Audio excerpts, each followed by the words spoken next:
다윗이 밧세바의 일로 우리아의 아내 밧세바의 일로 아주 호된 이 고난을 당했습니다. 그 아들이 반란을 일으키고 그의 후궁들이 백주 대낮에 그 아들과 함께 동침하는, 그러니까 정말로 입에 담을 수 없는 일들을 당합니다. 그리고 도망 다니다가 다시 왕권이 회복이 되어서 다시 왕궁에 돌아오게 되었고, 다윗에게 얼마나 좋은 사람들이 있었는가 하면 다윗이 지나는 말로 베들레헴 성 곁에 있는 그 우물가의 물이 마시고 싶다. 언제나 그 우물을 마실 수 있을까? 아마도 블레셋과의 전쟁 도중에 거기가 적에 점령당한 근처 전장이 되어서 아무도 가지 못할 그런 곳일 때에 다윗의 입에서 그냥 무심코 흘러나온 말이 내가 그 성 곁에 있는 성문 곁에 있는 우물가의 물을 언제쯤 마실까, 마시고 싶다. 이 한마디에 다윗 주변에 있던 용사들이 일어나서 그날 밤에 거기에 가서 성문 곁 우물물을 떠옵니다. 목숨을 걸고 이 한 모금 물을 위해서 자기들의 목숨을 걸고 물을 떠와요. 다윗이 후회하지요. 내가 잘못했구나 하고 마시지 않고 여호와의 제단에 그 물을 쏟습니다. 좋은 사람들이 옆에 있다는 거, 이거만큼 든든한 게 없습니다. 얼마나 든든하겠어요. 더더군다나 왕권이 한번 휘청했다가 다시금 돌아온 자리고, 그런데 다시 이제 좋은 사람들일 뿐만 아니라 자기의 목숨도 아끼지 않고 함께 할 만큼 든든한 충성된 부하들이 있는데, 그런데 아마 다윗의 심중에 아주 아픈 기억이 사라지지 않을 거예요. 우리아에 대한 기억. 얼마나 충성됐는지, 전장에서 불러왔어도 자기 집에 내려가서 쉬지 않고 그 동료들과 함께, 전우들하고 함께 이 딱딱한 바닥에, 왕궁 바닥에서 잠을 청했던 그 우리아에 대한 생각을 아마 일평생 지울 수는 없을 것입니다. 죄로 말미암은 고난이, 괴로움이 아니라 우리아의 아내 밧세바를 볼 때마다 아마 그 우리아가 생각이 났을 것입니다. 그런데 사람이라는 게 달라져요. 사람이 달라집니다. 앉아있을 때 다르고, 앉아있다 보면 어떤 생각 듭니까? 살짝 기대고 싶어요. 앉아있다 보면 어디 좀 몇 걸음 걸어가고 좀 힘든 일을 하다 보면, 앉아서 좀 쉬다 보면 옆에 기댈 만한 게 있으면 머리를 이렇게 갖다 기대고 싶지요. 기대다 보면 또 다른 생각이 들어요. 살짝 눕고 싶어요. 따뜻한 햇볕이 쫙 내리쬐고 그러면 눕고 싶어요. 들어 누워요. 누워있다 보면 하늘이 뱅글뱅글 도는 게 한숨 자면 딱 좋아. 한숨 자고 잤으면 좋겠다. 잠잘 때가 아닌데. 사람이란 게 원래 그렇습니다. 원래 그래요. 처음과 나중에 생각이 다르고 처음과 나중에 행동이 달라요. 다윗이 보니까 어느 날 갑자기 요압을 불러서 하는 말이 뭐냐면 24절에 보니까 요압한테 너는 이스라엘, 2절에 보면 너는 이스라엘 모든 지파 가운데로 다니며 이제 단에서부터 브엘세바까지 인구를 조사하여 백성의 수를 내게 보고하라 명령을 내립니다. 전쟁에서 앞서서 전쟁하는 아주 용맹한 장수한테 이제는 주변이 평안해지니까 뭐라고 하냐면 너 가서 사람 숫자 좀 세워라. 사람 숫자를 빨리, 이 인구가 몇 명인지, 전쟁에 나갈 창을 들고 칼을 들 만한 20세 이상의 남자가 몇 명인지, 세금을 낼 만한 자가 몇 명인지, 아이들은 몇 명인지 인구조사를 다 해와라. 이렇게 얘기를 해요. 대뜸 요압이 아니 지금 왕 왜 그러십니까? 지금 왕이 마음먹은 거 얼마든지 할 수 있고 다 하나님이 다 해주셨는데 당신 왜 갑자기 이렇게 뭘 조사하라는 겁니까? 이게 당신이 이루어놓은 거 아니지 않습니까? 뜬금없죠. 이보다 더 많은 것도 하나님 주실 텐데 지금 인구 조사하는 게 뭐가 중요합니까? 이거 당신이 해놓은 겁니까? 라는 뜻이에요. 요압이. 요압도 별로 그렇게 좋은 사람 아니에요. 나중에 보면 다윗의 마음을 아프게 한 사람이죠. 그런데 요압에게 인구 조사를 시킵니다.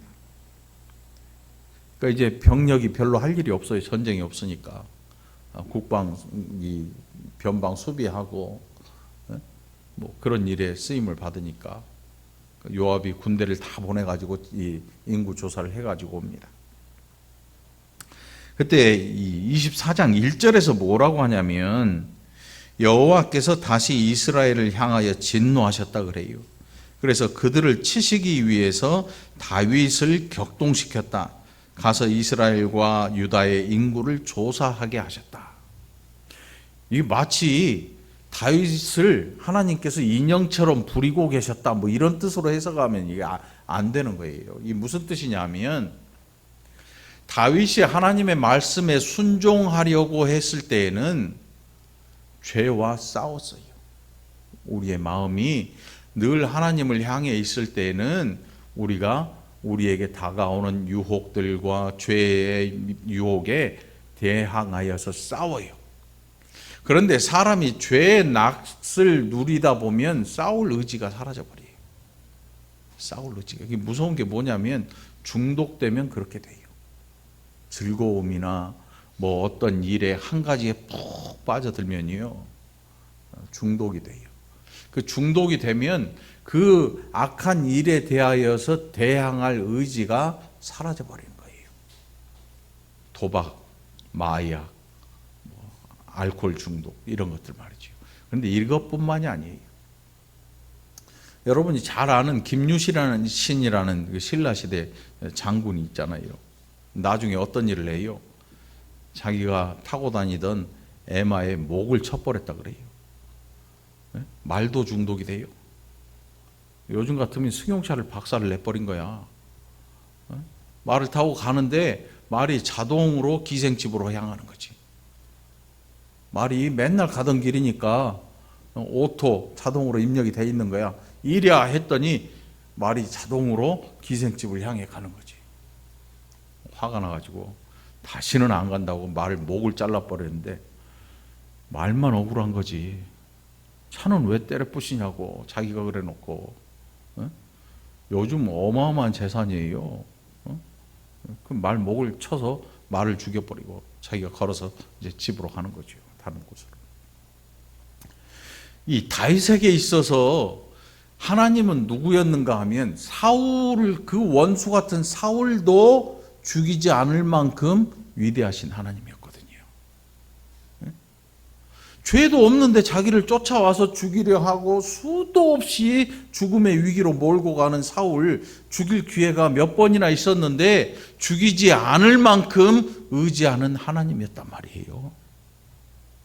그런데 이 다윗이 승승장구하게 되고 어느 날 주변에 있는 용맹한 장수들이 자기에게 목숨을 걸 준비를 하고 각오를 하고 충성을 보이고 바알란 일으켰던 아들 다 해결되고 뭐 여러 가지 일로 다 왕권이 든든해져 가요. 부족함이 없어요. 24장 1절에 하나님께서 다윗 마음에다가 죄된 마음을 불어넣으신 게 아니고 다윗 자신이 자기 안에서 끓어오르는 교만에 대한 이 죄악을 대항할 생각조차 없어진 거예요. 사람이라는 게 죄를 지으면 두려움을 가지게 돼 있어요. 하나님께서 우리의 마음에 두신 거예요. 죄를 지으면 사람이 발을 뻗고 못 자요. 두려워하게 돼 있고 걱정하게 돼 있고 근심하게 돼 있어요. 죄를 지으면 그렇게 돼요. 그런데 어느 날 갑자기 죄에 대한 근심이 사라진다? 큰 문제가 있는 것입니다. 예수 없는 사람에게는 이게 뭐 당연한 일이겠지만 예수 안 믿는 사람도요, 죄를 지으면 겁을 내요. 도망가게 돼 있어요. 예수 믿는 사람인데 죄를 지었는데 교만해졌는데 아무 근심도 없고 걱정도 없고 두려움도 없으면 그때는 진짜 큰일이 생긴 거예요. 하나님께서 다윗을 버려두셨어요. 버려두. 죄를 졌는데 아무 근심도 없고 겁도 안 나. 그때 우리는 더 걱정해야 돼요. 이거 나한테 큰일이 생겼구나. 다윗을 하나님께서 그렇게 버려두신 거예요. 버려두셨어요. 교만이 하늘을 찔러요. 지금 이렇게 승승장구하고 왔던 그 모든 것이 누구의 은혜였는지를 새카맣게 지금 까먹으려고 하고 있는 거죠. 네? 새카맣게. 여러분, 사람이 살다 보면요, 안 되던 사업이 갑자기 막 부흥이 되고 뭐 안 되던 것이 막 잘 되기 시작할 때 그때 조심해야 돼요. 잠언에 기록하기를 일어섰거든 넘어질까 두려워해라, 이렇게 얘기를 하거든요. 인생이란 게 다 그래요. 인생이. 아주 연약하던 사람이 건강을 얻어요. 감사한 줄 모르고 막 함부로 써요. 건강을 막 함부로 써요. 사람이 원래 다 그래요. 다윗만 그런 게 아니고 다윗을 읽고 있는 우리 자신도 다 그렇게 살고 있거든요. 근데 왜 이걸 보면서 우리가 깨달아 알아야 할 게 뭐가 있겠어요? 야, 나는 그러지 말자. 우리는 그러지 말자. 근데 이게 남의 얘기가 아니고 내 이야기라는 사실. 내 이야기. 여러분들 늘 기억하기를 바라요. 성경은 이 성경의 인물들을 통해서 이 인간은 왜 이 모양이래? 이게 아니고 우리 자신을 거기서 봐야 돼요. 우리 자신을 보고 그걸 깨달아 알아야 되는 거죠.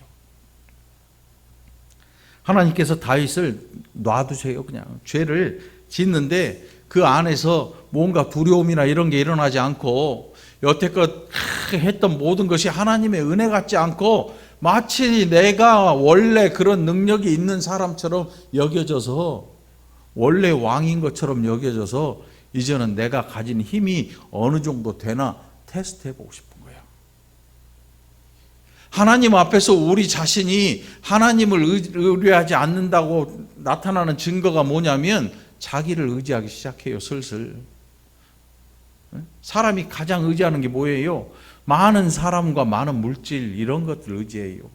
사람에게 하나님이 없으면 가장 먼저 의지하는 게 사람 의지하게 되고 돈 의지하게 돼 있어요. 돈이란 게 여러분 없으면 많이 불편해요. 돈이 없으면 또 뭐 빚까지 져놓으면 굉장히 힘들고 불편하지요. 비행기 타봐요.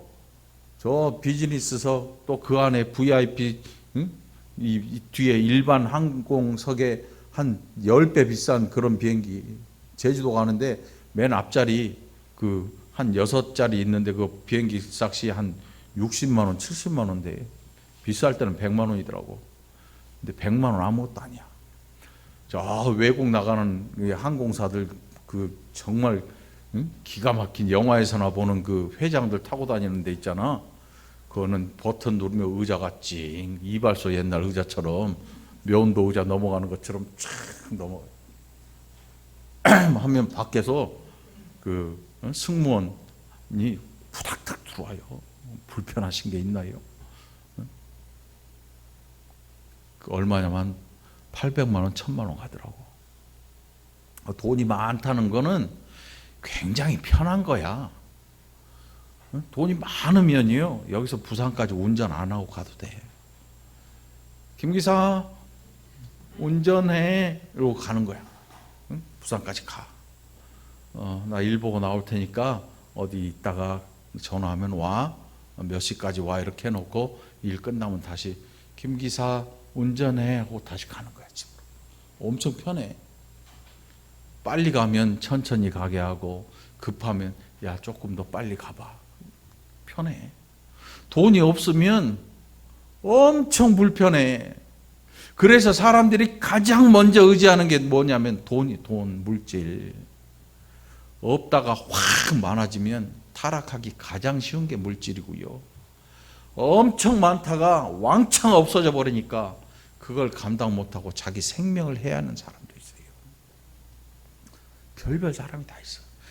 보면 물질 때문에 일어나는 일들이 사람을 죽이거나 사람을 밟거나 질밟거나 나라와 나라가 전쟁을 해서 죽이고 수도 없는 사람을 죽이고 눈 깜짝도 안 하고 살아요. 예? 그런데 예수 믿는 사람, 하나님 믿는 사람에게 가장 무서운 일이 뭐냐면 바로 그런 거야.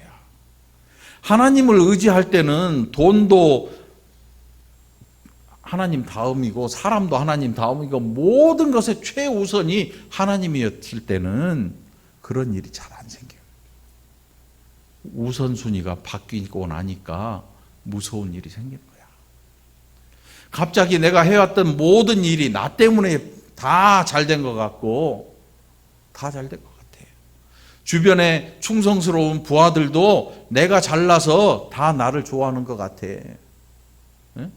말 한마디 하니까 밤새 가서 물 떠오니까 이런 마음이 생겨.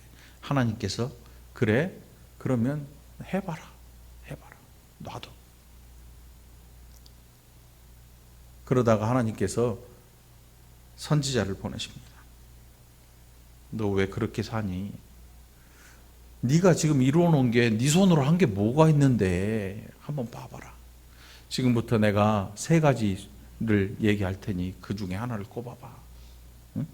그래, 네가 그렇게 이 숫자를 중요한 그 백성이 네 힘으로 얼만큼 지켜줄 수 있는지 한번 보고, 전염병 아무것도 아닌 이게 네가 지금 그것을 치료할 수 있는지 한번 봐라. 응? 아니면 밖에 쳐들어오는 적들을 네가 다 막을 수 있나 한번 해봐라. 사면에서 밀고 들어오는 적들에 대해서 네가 얼만큼 전쟁을 잘해서 그 적들을 다 막아낼 수 있는지 한번 봐라. 셋 중에 하나를 아무거나 택해도 다 할 수 없는 거예요. 다 할 수 없어. 여러분, 우리가 외쳤던 과학이라고 하는 게요, 어떤 병이 걸려도 다 치료할 수 있을 것처럼 그렇게 큰 소리를 뻥뻥 쳤는데 2년 한 5개월 전에 이상한 바이러스가 퍼지기 시작하더니 온 지구를 뒤덮어버리고 말았어요. 그 증거가, 그 징후가 아직도 남아있어. 어떻게? 마스크 쓰고 있잖아. 벗으라고 해도 안 벗더라고. 이제 야외에서 마스크 벗고 생활하세요 했더니 저도 마스크를 좀 벗고 가봤는데 사람들이 쳐다보고 인상 써. 할 수 없이 써야 돼. 아니, 나라에서 밖에서 벗으라 그랬는데도 밖에서 벗고 가잖아요. 이렇게 제가 벗고 가면 사람들이 오다가 옆으로 걸어가. 삥 돌아가더라고. 안 마주치려고 그래, 웬만해서 마스크 안 쓰면. 마스크를 쓰니까 이제 미모가 구분이 안 돼. 미모가 눈만 보고 이쁜지 안 이쁜지를 분간해야 되는데 그 분간이 되냐고. 하관이 이렇게 볼이 막 개구리처럼 생길 수도 있고, 뾰족할 수도 있고, 네모날 수도 있고, 뭐 별별 사람이 다 있는데 눈만 보니까 다 이뻐 보여. 다 이뻐 보여. 봐봐, 옆 사람 봐봐, 다 이뻐 보이지. 뭐 다 이뻐 보여. 근데 마스크 벗으면 예, 그러고 돌아가는 사람도 꽤 있어. 막 마스크 쓸 때는 이쁜 줄 알고 막 남자애들이 여자애들 주변으로 탁 몰려들다가 마스크 딱 벗으니까 가자. 별 사람 다 있어. 사람의 힘으로 할 수 있는 게 아무것도 없어요, 여러분. 뭘 만들었네, 뭐 약을 개발을 했네, 뭐 하는데 아무것도 아니야. 여러분, 종합병원, 뭐 삼성병원, 서울대병원, 뭐 현대아산병원, 뭐 미국 하버드대 뭐 거기에서 뭐 하는 병원들, 그 병원 진대 얼마 들었을 것 같아요? 그 건물이 문제가 아니고 그 안에 들어있는 장비들이 문제야. 그 값이 천문학적인 숫자예요. 우리가 하도 뭐 돈 몇 억 하니까 별로, 뭐 아파트 값도 뭐 5억 10억 가니까 별로 큰 돈으로 생각 안 하는데 그런 기계 하는데 사는데 한 300억, 400억, 500억 막 그래요. 근데 그 기계 갖고 뭐 하냐면 뇌 이상 있나 없나 뭐 촬영하고 막 그냥 핸드폰으로 찍어도 될 사진을 그런 장비를 이용해서 찍어가지고 이게 어디가 막혔는지 뭐 잘못된지 막 찾아 헤매고 다니는 거지. 이 사람이 그렇게 별 볼 일 없어요. 보이지가 않는 거야. 멀쩡한데 아프대. 아프다고 의사한테 갔는데 모르겠대. 의사도 진짜 그런 병이 있어요. 죽으라고 아프다고 갔는데 의사가 검사 다 해봤는데 아무 이상 없는데요. 정신적인 건가 봐요. 그러면 끝난 거야. 그런데 본인은 아파 죽어.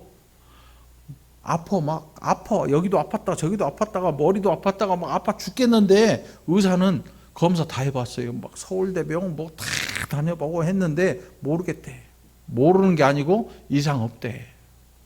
근데 아픈 걸. 그러니까 이제 됐다 한다는 소리가 정신적인 거예요. 뭐 스트레스 있으세요로 가. 아파 죽겠는데 그게 인간의 한계야. 장비가 수십억짜리가 있는데 못 알아봐. 찾을 수가 없는 거지. 하나님께서 다윗한테 그래 해봐라 그래. 네가 가지고 있는 그 나라, 네가 그 나라 왕인데 네가 그 백성의 생명을 네가 구할 것이며 쳐들어오는 적들을 네가 막을 수 있겠으며 응? 보이지도 않는 그 보잘것없는 미생물들에 대해 네 백성들을 죽이는데 그 전염병을 네가 막을 수 있느냐. 오늘 이 시대에도 하나님께서 그렇게 말씀하고 계시는 것 같아요. 너희가 과학, 의학, 뭐 엄청난 우주를 개발하고 뭐 몇 억 년, 광년을 향해 출발하는 그 우주선들이 있는데 그래 한번 해봐라. 너희가 전자현미경 수백 배, 수만 배로 확대시켜서 볼 수 있는 그 미생물 하나가 너희 지구를 싹 뒤덮을 때 너희가 어떻게 할 수 있나 한번 해봐라. 다윗이 그 지경까지 갔어요. 선지자가 와서 하나님께서 당신이 행한 행동에 대하여서 이제 징계하시겠다고 하는데 당신 택할 게 뭡니까? 그랬더니 뭐 사람의 손에 안 빠지게 하고 하나님의 손에 빠지게 해 주십시오. 이제 정신이 돌아오는 거지. 아, 불쌍. 어? 그런데 정신 돌아와도 벌은 받아야 돼요. 죄라고 하는 게 무서운 거야. 왜 하나님의 독생자 외아들 예수 그리스도께서 피 흘려 죽으신 이유, 십자가에 달려 돌아가신 이유가 뭐예요? 죄라고 하는 것 때문에 그런 거예요. 죄 하나 때문에 하나님이 죽으셔야 되는 거예요. 죄가 이렇게 무서운 거야. 죄가. 네? 교만의 죄 무시무시한 거예요. 교만해지는 것. 이게 무서운 거예요. 죄의 즐거움을 맛보고 그 죄를 떨어뜨리지 못하는 그게 무시무시한 거예요. 여러분들, 우리가 살면 지금 이 시대에는요, 중독되는 게 수도 없이 많아요. 수도 없이 많아요. 다 중독성으로 가요. 거의 다 그런 것 같아요. 중독성이 이제 거의 다 중독으로 가요. 아마 이제 우리가 사는 이 시대가 하나님께서 오실 그 시대가 얼마 남지 않아서 그런 건지 사람들이 행하는 걸 보면 하나님은 없어요. 인정 안 해. 우리 어렸을 적에는 그래도 빵 주면 주일학교라도 가잖아요. 큰 교회들이요. 학생들이 사라져 버렸어요. 학생들이 어디로 갈게? 학원에 있어요. 학원에. 학생들은 학원에 있고 아이들도 유치원에. 아이들도 이제는 고3이나 똑같아요. 공부를 그렇게 시키더라고 부모들이. 뭐 드라마도 나오고 하는데 거짓말이 아니고 가상의 이야기가 아니고 현실의 이야기야. 교회 안에 아이들이 사라지고 있어요, 여러분들. 우리가 저 예배실 만들고 해도요, 저는 기대 안 해요. 아이들이 많이 올 거란 기대는 전혀 없어요. 그러나 여러분들이 양육하고 여러분들이 낳은 아이에 대해서는 최대한 노력을 해야 돼요. 그 아이들조차도 세상이 뺏어가요. 아이들도 머리 크고 부모 말 안 들을 때 되면, 부모에게서 독립할 때 되면 예수 안 믿어요. 그래서 저기 앉아있는 저 혜인이나 범인이가 이쁜 거야. 사랑이가, 홍혜련이가 이쁜 거야. 수경이가. 왜요? 부모에게 전해들은 그 복음, 이제 자기가 스스로 예수 안으로 걸어 들어오는 거야. 그게 세례받는 일이거든. 16세 되어서 세례받고 스스로 예수를 믿겠다고 스스로 나오는 거지. 안 나와요, 여러분. 자식이 머리 커버리고 하면 예수 안 믿어요. 교회 나가라, 교회 나가라, 예수 믿어라, 예수 믿어라. 안 믿어. 말은 네 하는데 몸은 저 산으로 들러 나가지. 캠핑 장비는 수백만 원, 수천만 원, 2천만 원 사도 다 차에다 때려 싣고 안 와. 안 와. 교회도 예전 같지 않을 거야. 응? 이제 눈에 고헌이 보이죠. 큰 교회가 얼마나 힘들어질지. 응? 얼마나 힘들을지. 지금 교회 얘기하는 게 아니고 죄에 대해야 돼. 시대가 흘러가면서 이 죄가 얼마만큼 우리 인생들을 피폐하게 할지 여러분 끝까지 신앙 놓치지 않기를 축원합니다. 예수 없이 살아가는 인생들이 얼마나 세상 속에서 꿀 같은 맛을 볼 것입니다. 꿀 같은 맛을 봐요. 그런데 모두 다 죄에 중독되고 말아요. 예수 안에는 중독이란 게 없어요. 신앙 중독은 없어요. 신앙 중독, 잘못 믿으니까 그런 거예요. 제대로 믿으면 인격적으로 하나님 앞에서 우리가 만들어져 가는 거예요. 좋은 인격을 가지게 돼요. 좋은 성품으로 변화돼요. 사람에 대해서 강팍하지 않게 돼요. 강팍하면 비정상인 거야. 응? 강팍해 하지 마세요. 마음이 강팍해진다고 하는 것은 사람을 대할 때 함부로 대하는 거야. 나보다 힘없는 사람 함부로 대하기 쉽고요. 응? 일말의 죄책감도 없어요. 일말의 미안함도 없어요. 그렇게 해서는 신앙생활을 할 수가 없는 거지. 여러분들 옆에 한번 돌아보시기 바라요. 옆 사람 한번 쭉 돌아보시길 바라요. 이 중에서 여러분들이 무시해도 된다고 생각되는 그런 사람이 있나 한번 찾아보세요. 아무도 없어요. 한 생명도 없어요. 응? 저 안에 있는 우리 막내 예준이에게도 그럴 일은 없어요. 어느 누구도 이 교회 안에서 나이가 많든지 적든지 누군가 무시당해야 마땅하는 사람은, 마땅한 영혼은 한 생명도 없어요. 그 생명 위에서 우리 예수님 피 흘려 죽으셨거든요. 모든 사람을 대하여서 여러분 하나님께서 만드신 생명이고 하나님께서 아끼시는 귀한 생명이라는 사실을 여러분 늘 느끼고 귀하게 대접하기를 축원합니다. 목사한테 잘하는 건 다 잘할 수 있어요. 목사한테는 다 잘해요. 그러나 어린아이 하나에게 잘하는 것 예수님이 칭찬하신 일이야. 어린아이 하나에게 잘하세요. 누군가 목마르거든 물을 떠주십시오. 줄이거든 여러분이 갖고 있는 먹을 것으로 좀 채워주십시오. 아까워하지 말고 좀 채워주십시오. 11조와 하나님 앞에 드릴 모든 물질은 다 드리는데 눈앞에 쓰러져 있는 사람을 위해서는 10원짜리 하나 안 쓰는 그런 심령 되지 말고, 하나님 앞에 드릴 걸 못 드려도 오히려 쓰러져 있는 사람이 보이거든 하나님의 영광을 위해서 스스럼 없이 베풀 수 있는 여러분 되기를 축원합니다. 이게 예수 믿는 사람들의 마음이 그렇게 변해야 되는 거죠. 그렇게 좀 변해야 돼요. 적어도 이 월곶 중앙교회 안에 머물고 있는 모든 심령들은 사람에 대한 이 경외심을 좀 가질 필요가 있는 거지. 다윗처럼 교만해지면 어떤 일이 생기냐? 야, 몇 명이냐? 몇 명이야? 내가 가지고 있는 힘이 얼마냐? 이걸 계산하게 되고, 나를 좋아하는 사람이 몇 명이냐? 나를 따르는 사람이 몇 명이냐? 이거 보잘것없어요. 하나님이 한번 훅 불면 눈 깜짝할 새 날아가요. 여러분 가지고 있는 거 재물이요, 건강이요, 사람들이요 훅 하면 그냥 한순간에 날아가는 거예요. 그런데 딱 하나 남으실 분, 하나님은 안 가셔요. 다윗이 죄를 범했는데 하나님께서 선지자를 보내셔요. 무슨 뜻이냐면 하나님이 다윗을 사랑하시는 증거예요. 자식이 밖에서 나쁜 짓, 온갖 나쁜 짓 다 하는데 그걸 돈으로 다 때려 막아주는 부모가 있어요.